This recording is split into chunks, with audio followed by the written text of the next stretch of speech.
पहला क्वेश्चन है, 5 अंकों की वह सबसे छोटी संख्या कौन सी है जिसे 7 से विभाजित करने पर 6 शेषफल बचता है।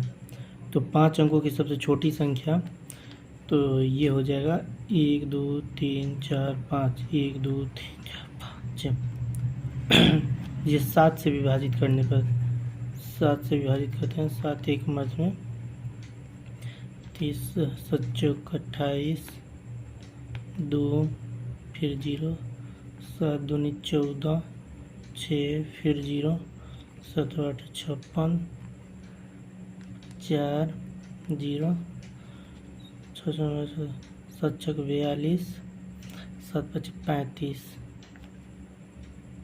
35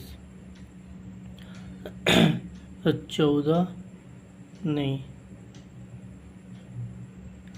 0 ना, यहाँ पे 4 शेषफल हो जाए 4 शेषफल हो जाएगा। तो 1000 को 7 से डिवाइड करने पर 4 शेषफल बचता है। क्या बोल रहा है क्वेश्चन, 7 से विभाजित करने पर शेषफल 6 बचे, तो हमारा शेषफल कितना बच रहा है 4। तो ऑप्शन के अनुसार मिलाते हैं, तो 4 बच रहा है, तो और इसमें क्या चाहिए 2, तो 2 प्लस चाहिए। 1000 है तो 4 बच रहा है, तो 6 बचाने के लिए हमको 1000 में 2 जोड़ना होगा, तो 1002, ऑप्शन बी इसका राइट आंसर। क्वेश्चन नंबर 2 देखेंगे। क्वेश्चन नंबर 2 में दिया है कि √54 इंटू 125 पूरा का अंडर रूट है 24 इंटू 45, तो 45 9 बचे 45, 25 बचे 125, 9 छक्का 54, 6 चौका 24, यानी टोटल √25/9 5/3, 5/3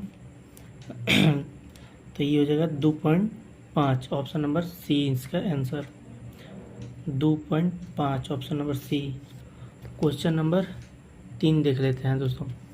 क्वेश्चन नंबर 3 जो है एनटीपीसी में पूछा हुआ क्वेश्चन है। तो हरीश के मासिक वेतन 45,000 में से 1/3 शिक्षा पर और 2/6 भोजन पर और अन्य आवश्यक पर खर्च करता है।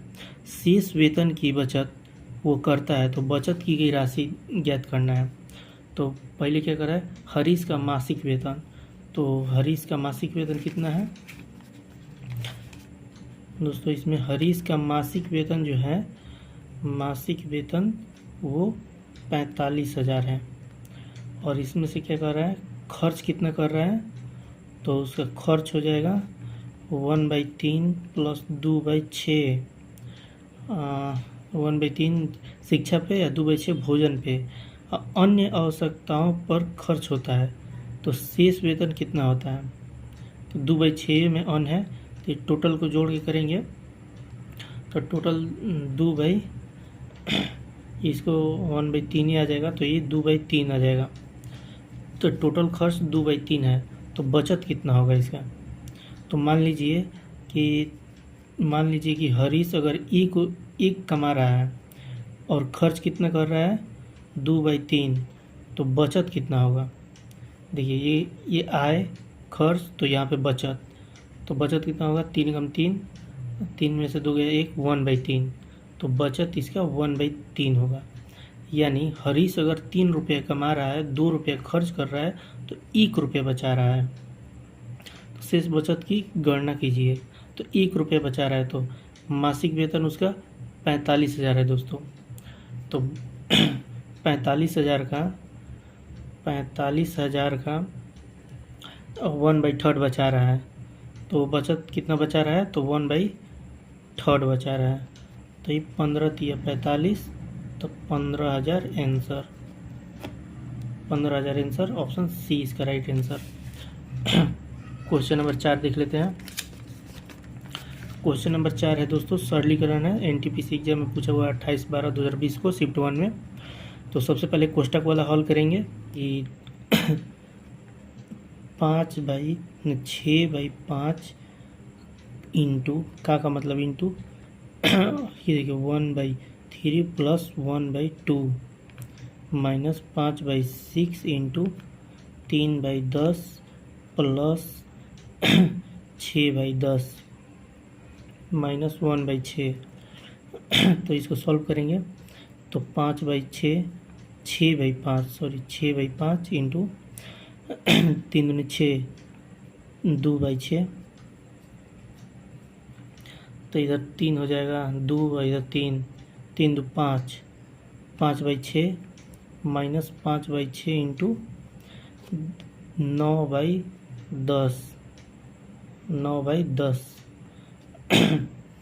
अब ये देखिए माइनस है तो माइनस 1/6। तो यहाँ से 6 6 5 5 कटा तो 1 माइनस ये 3 दूनी 6 3 के 9 5 दूनी 10 3/4 माइनस 1/6। सेम तो आ ही रहा है। अगर ऐसे करें तो 6 चौका 24, तो ये 24 टोटल हो जाएगा। 6 4 कितना हो जाए 6 महत्व में तो 36 18। अब फिर माइनस में 6 4 में से तो 4 18 19 से 22 2/24 1/12 सही है। ऑप्शन नंबर सी आंसर 4 के option number C. Question number 5 देख लेते हैं। तो क्वेश्चन नंबर 5 भी सरलीकरण है जो कि एनटीपीसी स्टेज 1 में 28/12/2020 को पूछा गया था। क्वेश्चन नंबर 5 है 180 डिवाइड बाई 2 के पावर 3 प्लस 3 के पावर 2 प्लस 1 प्लस 37 माइनस 20। अब देखो पहले कोष्टक वाला हल कर लेते हैं हम। 2 के पावर 3 2 3 4 8 प्लस 9 प्लस 1 तो ये कितना होगा 10 18 18 प्लस 37 माइनस 20 इधर डिवाइड है डिवाइड बाई 180 तो पहले डिवाइड हो जाएगा।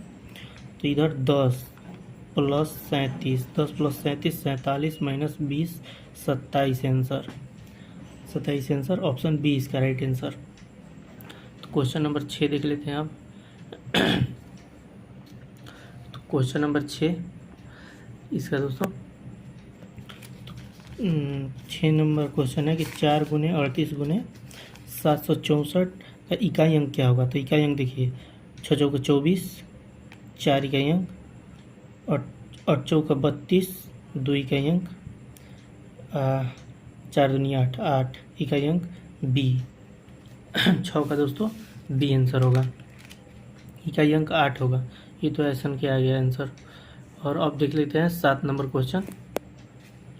तो 7 नंबर क्वेश्चन में है दोस्तों कि एक रस्सी 3 अलग अलग भागों से विभाजित किया गया है।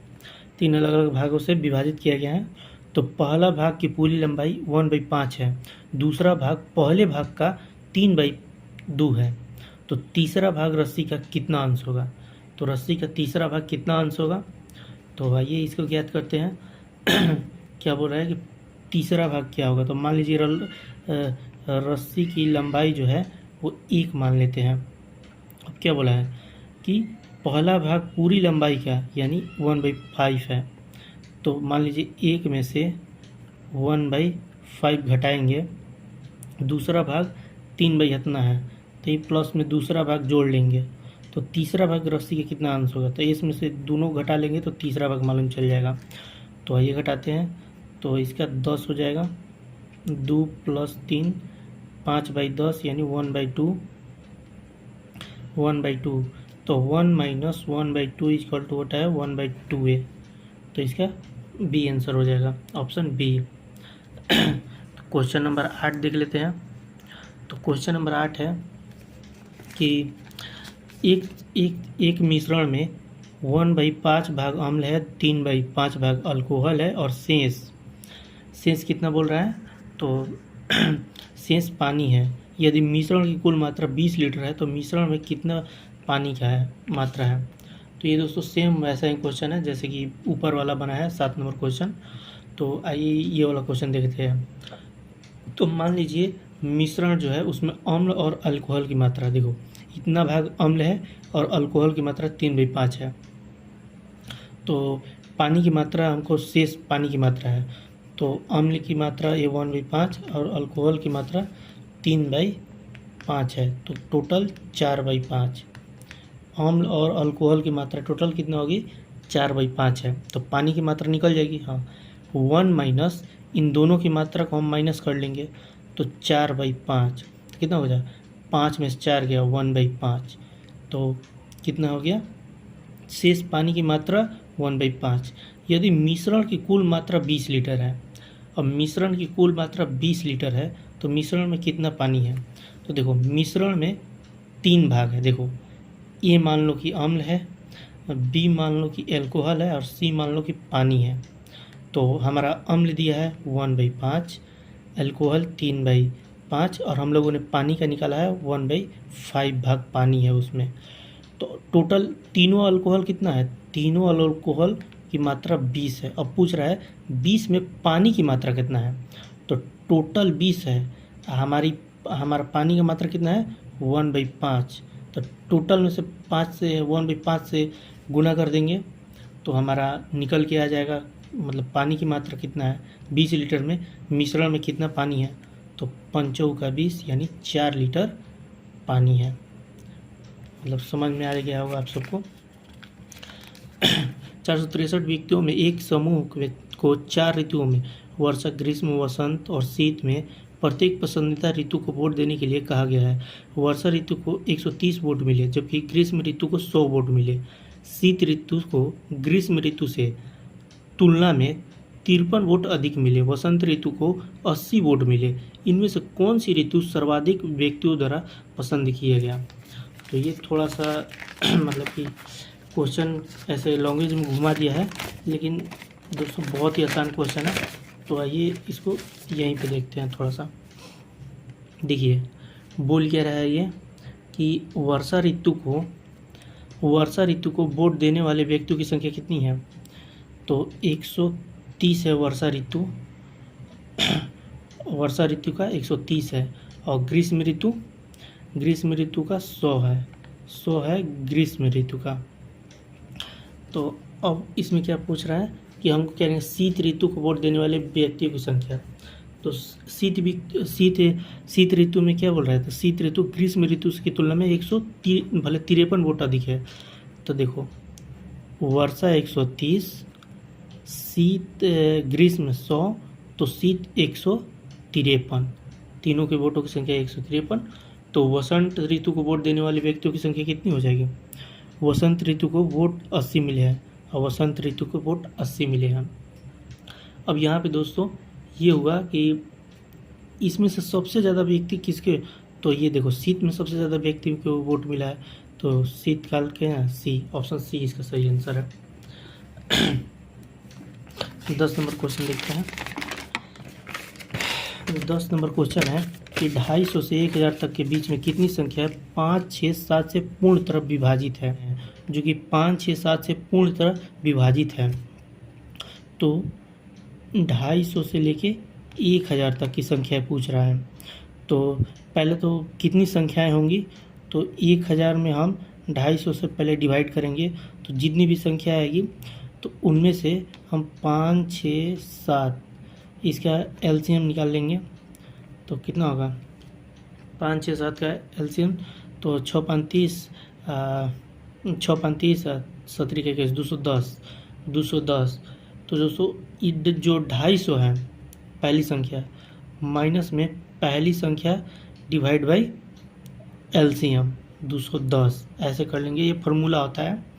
तो जब इसको आप डिवाइड करोगे तो आएगा 100/25, 25/21, 25 चौका 100, 4 माइनस 25/21। ये दोस्तों मतलब परसेंटेज में आएगा कि 1 पॉइंट समथिंग कुछ आएगा। तो 4 में से 1 पॉइंट समथिंग कुछ घटाओगे तो ऑप्शन के अनुसार तो 3 ही दिखाई दे रहा है, तो ऑप्शन नंबर डी इसका राइट आंसर हो जाएगा, ऑप्शन नंबर डी। तो आज के वीडियो में बस इतना ही।